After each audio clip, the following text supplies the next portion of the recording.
to put a finer point on it, they've surveyed men from around the world, cross-culturally, cross-continent, everything. And it doesn't matter if the guy's 20 or 65 years old, they all say that women are most beautiful when they're 22, 23, is the average, right? So basically from 23 on for women, they're on the decline, right? Like women are typically most valuable to men and most attractive to men around the age of 23. There's a whole bunch of reasons for that. Like there's a notion of fertility, of course, because the primary reason that men choose women is their fertility and their ability to bring them children, so they can pass on their legacy, their name, their DNA, sort of thing. There's also problems that arise as women sort of get older too, right? Like as they spend time with more men and share their bodies with more men, their value becomes less and less because they carry more and more baggage. Like a lot of men see that as a problem too, right? So there's a lot of things that exist as kind of women lean into their 30s. And I mean, one of the things that I'm trying to do with the show when I have this conversation, I'm just trying to have honest conversations and open dialogue and some back and forth discussion with women, and hold up a mirror and just say, hey, look, there's a few things here that you're probably not looking at, that you've been ignoring, that you might want to have a look at and contemplate. So I know it's not going to change any minds in like 5 or 10 minutes or anything like that, but I think it's worth a conversation. So what do you think that women over 30 bring to the table? Well, I don't care about their job, right? Because I've got my own money, and women don't share their pot of gold with men anyway, right? It's men that are willing to share their pot of gold with women and, show them a good time in a life and bring them along for cool shit to do. It's not often women will be like, hey, I'm going to go to Greece for 3 weeks in the summer, but I know you're broke as fuck, but I'm going to take you along with me because you're a funny guy and you're nice, sort of thing like that. That's not usually how it goes. Like they'd rather go with their girlfriends, right? Or go solo and just find a guy over there to have fun with, sort of thing. So it's certainly not money. Not being in debt is at least a bare minimum. I mean, if you're 30, then I would expect you not to be in debt. Like I would expect you not to have like a fucked up life and just nothing but a pile of handbags and shoes to show for yourself and stacks and stacks of credit card debt, because your problems will eventually become my problems. So a bare minimum is, having some basic financial skills, right?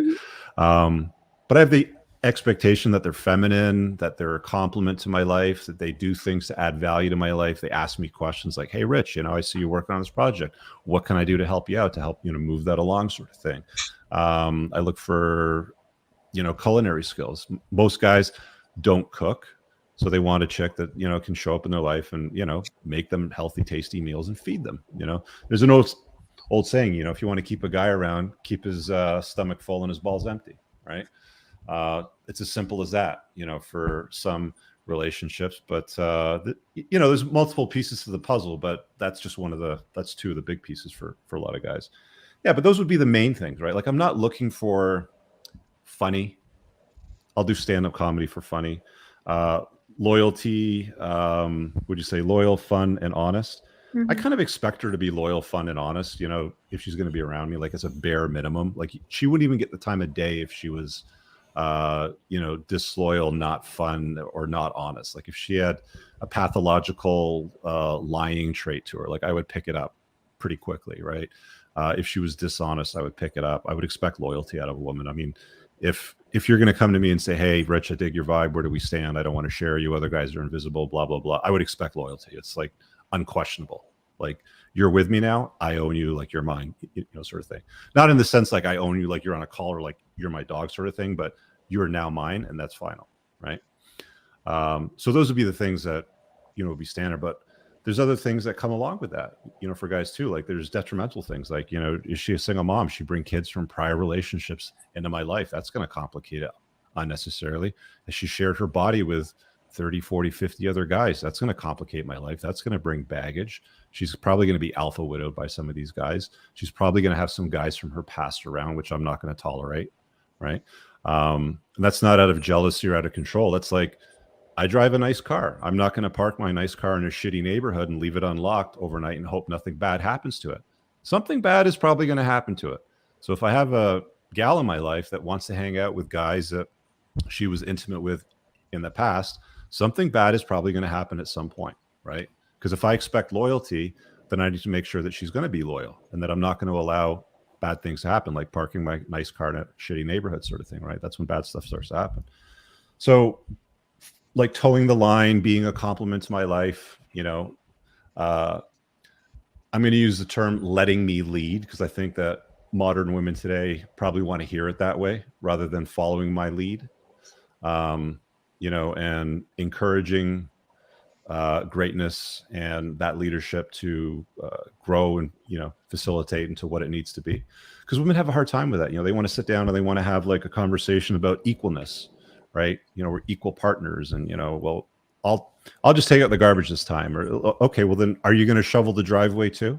When there's a bang in the night and we're lying in bed together, am I just going to elbow you and be like, okay, well, you get this one because I washed the dishes tonight, right? There's kind of masculine roles and feminine roles. And I think that most women out there would have the expectation that the guy would get out of bed and beat the shit out of whoever broke in the house and broke the glass, right? And they want to be protected. So like there's all of these moving pieces, and it's not as simple as, oh, it's a 10 or 25 piece puzzle. I think there's a lot of pieces to the puzzle, and there's a lot of understanding that has to come from both places. And you can have a really, really good relationship with a chick over a long term if you both surrender to your natural roles and accept, what's good for you and what's good for her, and sort of work on stuff together. I really hope you guys enjoyed that clip. If you want to watch the full length podcast, you can find that over here, that clip's from. If you're newer to the channel, make sure you hit subscribe over here, and pin down below in the top comment, you'll find a bunch of useful links to my website, my supplement line, books, and a bunch of other stuff. Have an amazing day. Peace out.